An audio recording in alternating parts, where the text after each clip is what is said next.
with Instagram. That's a whole other thing.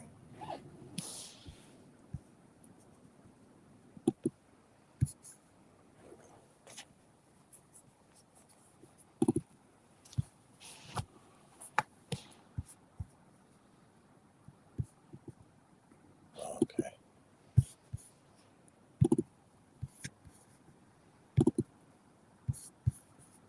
Okay. We're in. Okay, everybody. We are on, and we're having some technical difficulties, but it's Don and Dan today. We're getting there. We're getting there. We're trying to set up our own studio here, but we haven't been on since the supervisor election, Don. Well, what an exciting week for you. You've decided to run for the state senate, and the momentum is going your way. I had a chuckle yesterday. I saw your billboard on the 290. Very well done. Your signs are up again for state senate. A little snow covered today, by the way, but they're still up. And the big thing is you got the endorsement from the Buffalo Police Union, which is incredible. I don't think they've ever endorsed a Republican before. You know, it's so odd because, you know, if we step back, most people don't know that I decided to run for the New York State Senate. And, you know, people ask why, why are you doing it? Excuse me. So I will tell you that it's almost natural, Don. You know, we're taking on issues on a much grander scale, obviously. Yeah. And we'll get to that in a minute. But you're right. Getting the PBA's endorsement yesterday was a big deal. It was something that I didn't expect. And I feel like people identified with the fact that what we were was just the same people. They gave you a great salute because of your common sense, your support of law enforcement, the fact that you don't believe in this cashless bail nonsense where the suspect is out on the streets before the officers even finished his paperwork. To me, it was a testimonial to how they're fed up with the status quo down in Albany. And they were, and obviously when we were in the room, it was all about just who I was as a person. They really didn't, politics was kind of out of it. And we both came up with the idea, we came up with the thought that we are both out there servicing people. I've been doing it my entire life. Yeah. The PBA does it every day. And we never ask you whether you are a Democrat or Republican or what your affiliations before we serve you. We don't even think about it. No. And we both agreed that that's where the mistake is today in politics. People just don't get it. My opponent literally got up there and said, he tried to call me a politician yesterday. I thought to myself, the party boss, I'm a politician. You're not the politician? Right. So to me, I love the idea that they were just down to earth people. They identified the fact that we were the same people. And they knew that we had to have a change going forward, and I just enjoyed it. I enjoyed every moment of it yesterday. Yeah, I really did. I did too. And we think about this now. We're talking about the state senate, and we have to talk about the issues that are prevalent, because we also said this during the supervisor campaign. There's not enough people doing what we're doing right now, talking about what's happening in 61. Yeah. Right. So, and you and I will do that. We will talk about 61 because 61 is an important place, but we still are affected by crime, high taxes, utility costs. Oh, unbelievable. And we can't, the affordability issue is huge. That's the key word, isn't it? All of a sudden, affordability has become the catchword of the day. And the governor in her State of the State address didn't address it in terms of, well, we're tired of the tax and spend policy. We're going to find ways to cut back. Instead, she had shovels full of money for New York City, starting with the Child Care Act, where she's going to give free child care, starting in the 5 boroughs of Manhattan. And then, of course, it'll go statewide. And it's going to be a multi-billion-dollar program. And you know something? Listen, let's take that. I think it's great. It's affordability. You're going to do something, okay? What I don't understand is, again, she outlined it for the 5 boroughs. We have to wait. It's just like the no tax on tips. Right. We have to wait another year for something that is a big deal. It's popular throughout the country. And I don't understand. Does she have any clue how many waiters and waitresses and bartenders and hostesses and hosts there are out there? And they're not the multimillionaires in our No, no. community. So I don't understand. So like, let's assume that these are all good ideas, and I'm all for it. I'm all for affordability. Great. I want to make sure we have the money to do it, where it's coming from. But why are you negating the people that matter most? Is it because of the new mayor that just came into town? And like, so this is where I believe that there needs to be a difference in who's representing us. Because look, in the minority, the thing that we've got going for us is we're able to speak. We can talk. We can say we can say it, and we shouldn't care about the higher ups in either party. We should say what's right for the people. Yeah, what's on the people's mind? Exactly right. So to me, I'm going to work with, and this is a really important fact. This is not about Kathy Hochul and Dan Gagliardo. This is about Jeremy Zellner and Dan Gagliardo. Got to work with the governor, and I have every intention of working with her. If she does something right, I'll say she does something right. If I don't agree with something, I'll say that. Jeremy Zellner said something which I found fascinating yesterday after the press conference. He came out and said, clearly he goes, Dan doesn't understand about policy. I agree with the governor and how she said it and why she wants to do it in 2027. Well, see, unfortunately, I don't think you get it, Jeremy, because here's the point. You're going to be a person that goes along to get along. Whatever she says, you're going to say, you're going to go for it. She should have put it in the 26 budget. This would have helped New Yorkers right away. But they waited for the political. That's leader. right. That's right. And that's exactly who he is. He's a political person, a political boss who that's all he knows. He tried to say that I was the politician. I have been servicing Democrat, Republicans, conservatives, and blanks my entire career. Wow. What has he done? Yeah. Well, it's interesting. The internal turmoil in the Democratic Party. Staunch Democrats who are not supporting him because they're tired of having a political boss. And I thought the days of a political boss ended with Joe Krangle. Joe Krangle had a great hold on all the elected officials in the Buffalo Common Council, the Erie County Legislature. If you wanted to get ahead in politics, you had to have the blessing of Joe Krangle. They got away from that for a while where, except for judgeships where they cross endorse, let's see if we can get the best candidates to run for office. A guy like you, a businessman, came out of the private sector to take a shot to improve the quality of life for all people in the town of Amherst. What do we get instead? We got 11.4% tax increase. We paid $8 million for the Westwood Country Club and gave it to Mark Poloncarz for a lousy buck. As some lady said at the town board meeting, you can't even go to Dollar Tree and get anything for a buck anymore. Right. And I think that what happened is if people want that kind of government, then vote for the Brian Culpas and the Sean Lavins of the world.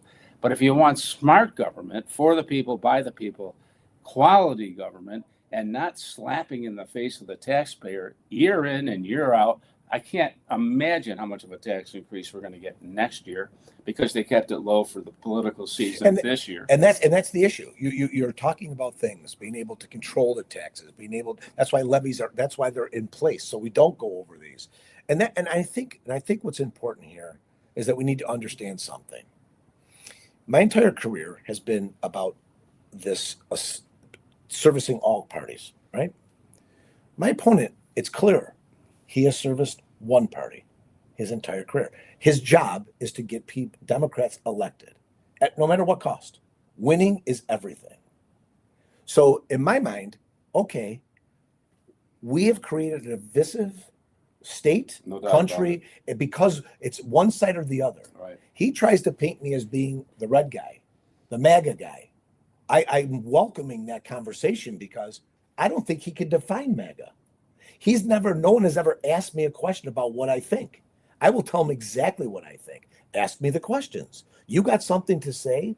I'm not going to allow Jeremy Zellner to paint me into a corner. I'm not going to allow him to do that. It's not going to be that easy. My record speaks for itself. Go ask anybody that I have serviced in my life. And they will tell you I have beliefs and I'm more than willing to share them, but I'm not going to let him be the person who dictates it because he's been doing that to his entire party. He's been doing that the entire time he's been in business. He's done that. Tell me, what does it mean when what you did to Chris Scanlon, Oh, terrible. what you did to John Rivera, that in itself shows you what kind of character. Well, what he you have. did to the people. The people. That's They right. never had a vote. That's never had a right. primary. Well, this is the character of a person that you have to answer for that. And here, tell me something. He gets nominated. There was a piece in the mail 2 days later. Don't tell me he didn't think It he was was a going to done win. deal. It was Done- already done. Signed, sealed, These delivered. this is what we're dealing with. And that's what people have to look at. People have to look at the process. Look at what's happening right now. That to me is what this is all about. They asked me that question. You were there. They asked me the question. What do you think? What do you think about this process? I said, Jeremy has to answer for himself as I do. But the difference between Jeremy and I is that I will answer the questions. I will tell you the truth because that's what I built my business on. If you don't like something, I got to change it. If I don't treat you right, I gotta do something about that. What has he done? One party rule. He has done it for himself, and he's got to answer for himself. Actually, it's not one party rule, it's one man rule. That's right. And, Exactly right. you know, he puts a person who's a very liberal Democrat as the new mayor in the city of Buffalo with a multi-million-dollar deficit. My goodness gracious. And what does he do?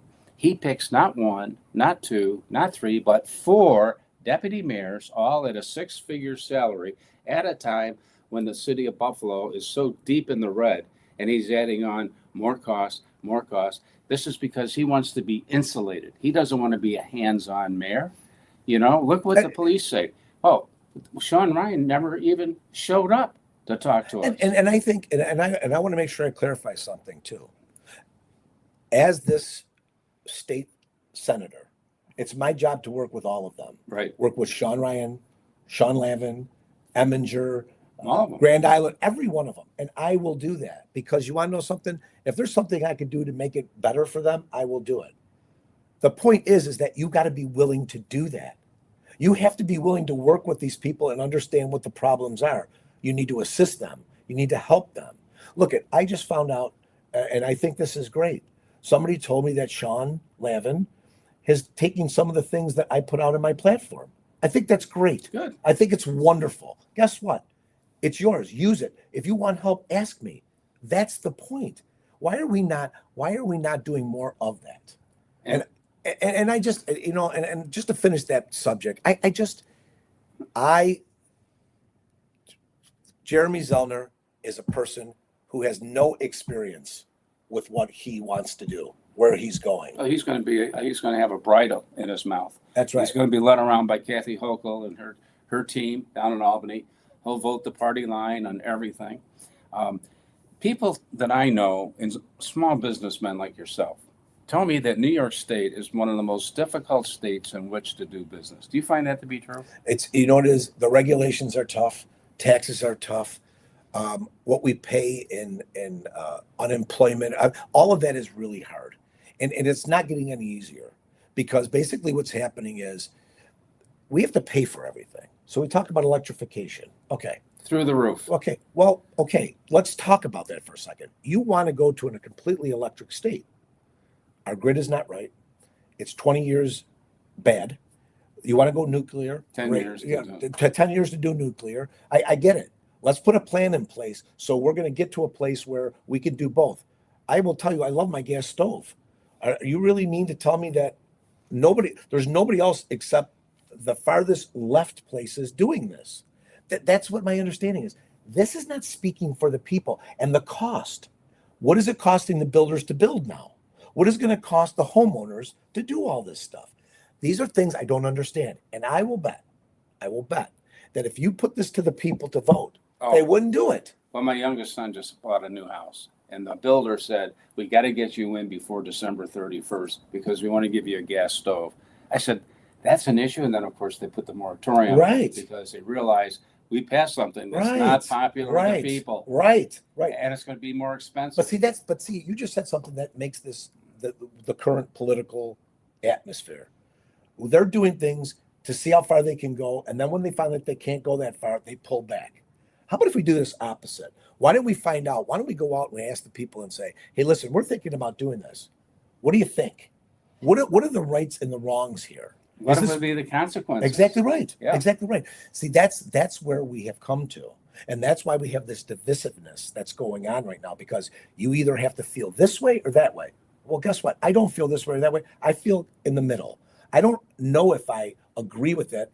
Why don't you convince me that this is what we should do? Why is it not your responsibility to convince me as a resident that what you want to do is the right thing? Isn't that what this is about? Well, and also you have a very short time frame to get your word out Exactly right. because the special election is February 3rd. Yes. And basically the governor is giving the candidates in this district 32 days to get the campaign. And now we're down to together. 19 days. Yeah, 19 days to go. 19 days. We are down to 19 days to do everything that we want to do. We've got to get our word out. One of the fortunate things about what happened was I had 10 months. So people know who Dan Gagliardo is. It's not like they don't. It's not like that we haven't talked about this. We got the name recognition. Well, but they know who I am, right? They can trust that. I got 14,600 votes. I'm so proud of that.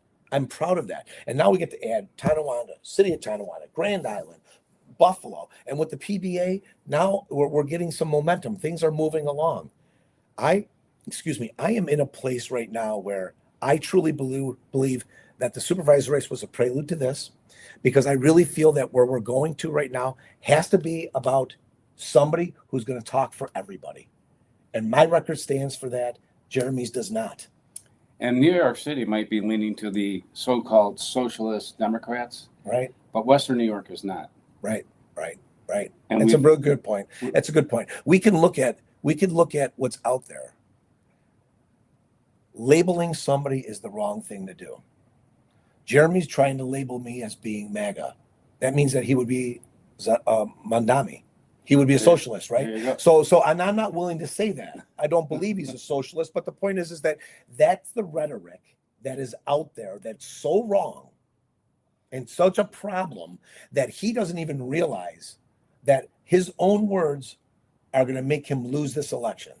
Well, it's just like the Democrats who pull back the sound bites from Chuck Schumer from years ago, saying, Right. and Obama even, and Bill Clinton, how illegal immigration is wrong. We got to stop it. And now when they're trying to get rid of these millions of people that came in illegally, now they're saying, oh, no, we're going to give them free health care. Right. We're going to let them have Well, and that's housing and that's a subsidy. really good point. All of them have confronted these issues. All of them have had to deal with them. All of them have made they're historic now what they've done. Now look, let's take across the board immigration. We should come in legally, but people should be treated with respect. Everybody, no matter what. I agree. If you're not here legally, then we could do this the right way. Let's treat people with respect and the dignity that they deserve. That's okay? the key word. That's the dignity. key. So to me, all of these things, you would be surprised. It's what and how we explain them, right? It's unfortunate what happened in Minnesota. Unfortunate. Unbelievable. Let's get to the bottom of it. Let's find out what happened. Let's not judge before we know all the facts, right? Nobody is sitting here trying to pigeonhole you as being this person. We're not that way. We're not built that way. Because what ends up happening is when we start accusing one another of things, that's a mistake.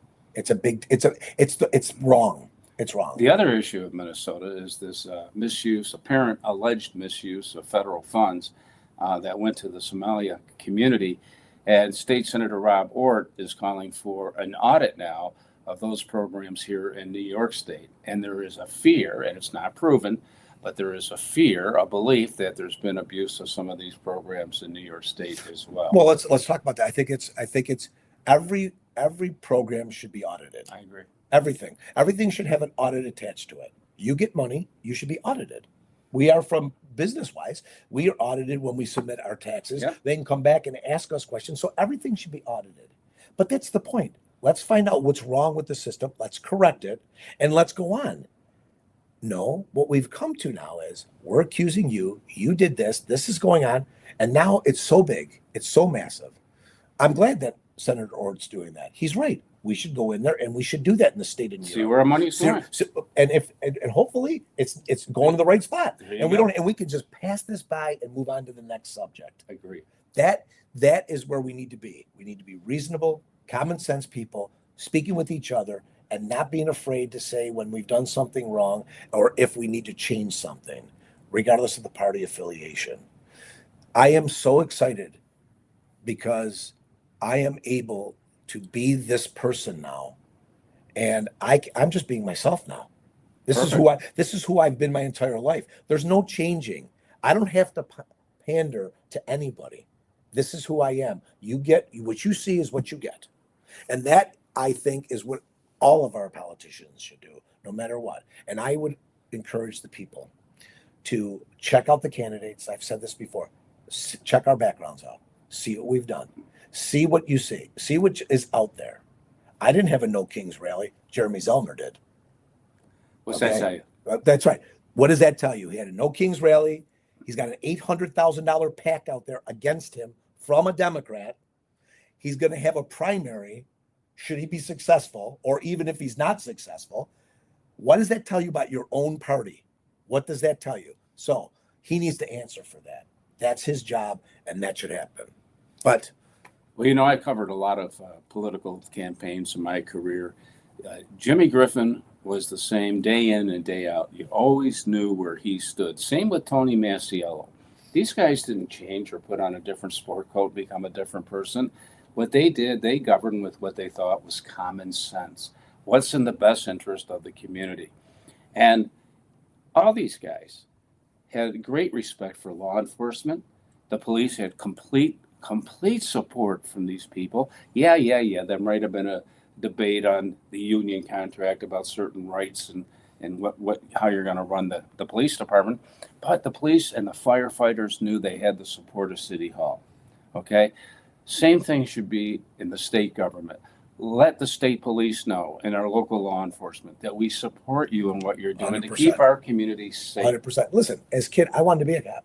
I wanted to be a police officer. I wanted that. I want people to be proud of those people. Look at every worker that goes out there.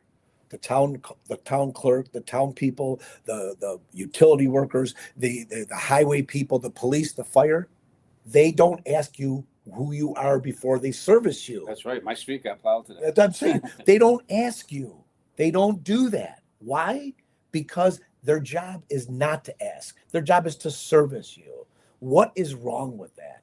What is wrong with that? That's the way it should be. Right. And we should be accountable for our actions. Bar none, we should be accountable for.